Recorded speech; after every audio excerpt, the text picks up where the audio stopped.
Vote ഒരു തെരഞ്ഞെടുപ്പ് അടുക്കണ സമയത്ത് വിലയുള്ള നോട്ട്.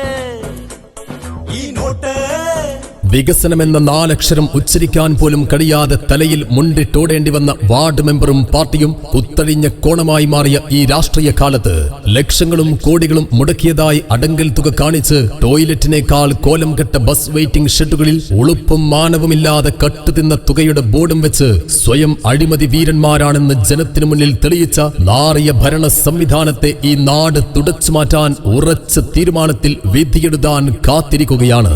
ഇരുട്ടുകൊണ്ട് ഓട്ടയടച്ചും കള്ളത്തരങ്ങൾ കൊണ്ട് കഴിവുകേടിനെ മറച്ചും നാട് കട്ടുമുടിച്ച് ഭരിച്ചവർ നീതികേടിന്റെ കറുത്ത പാടുകളായി തെളിഞ്ഞു നിൽക്കുമ്പോൾ സത്യത്തിന്റെ കാഴ്ചകൾ കളവുമണക്കുന്ന അന്തരീക്ഷത്തിൽ ഒരു ജനത ഇടതിന്റെ ഇടനെഞ്ചിൽ അവസാന താണിയുമടിക്കാൻ കാത്തിരിക്കുകയാണ്. കേന്ദ്രത്തിന്റെ പദ്ധതി ഉയർന്നപ്പോൾ പിതൃത്വം ഏറ്റെടുത്തും തകർന്നപ്പോൾ കേന്ദ്രത്തിന് ക്രെഡിറ്റ് വിട്ടുകൊടുത്തും അഴിമതിയും സ്വജനപക്ഷപാതവും കൊണ്ട് നാണം കെട്ട ഭരണം നടത്തി ജനങ്ങളെ വഞ്ചിതരാക്കിയ ഇടതിന്റെ ദുർഭരണത്തോടുള്ള കേരള ജനതയുടെ പ്രതിഷേധവുമാണ് ഈ വരാനിരിക്കുന്ന തിരഞ്ഞെടുപ്പ്. പരനാറിയെന്നും കുലം കുത്തിയെന്നും നികൃഷ്ട ജീവിയെന്നും വിളിക്കാൻ ഇനിയാ നാക്കിന് ബലം പൊങ്ങാതിരിക്കാൻ ഓരോ വോട്ടുകളും കേരള ജനതയെ ഏകാധിപത്യത്തിന്റെ ചെരുപ്പടിയിൽ ഒതുക്കാൻ ശ്രമിക്കുന്ന ഏകാധിപതിയുടെ കവിൾത്തരത്തിന് നേരെയുള്ള ആഞ്ഞടികളാക്കി മാറ്റാൻ ഒരു ജനം ഒറ്റക്കെട്ടായി ഒരുങ്ങി നിൽക്കുമ്പോൾ നമ്മുടെ വാർഡും ആ മാറ്റത്തിന്റെ കാഹളമൂതി കഴിഞ്ഞു.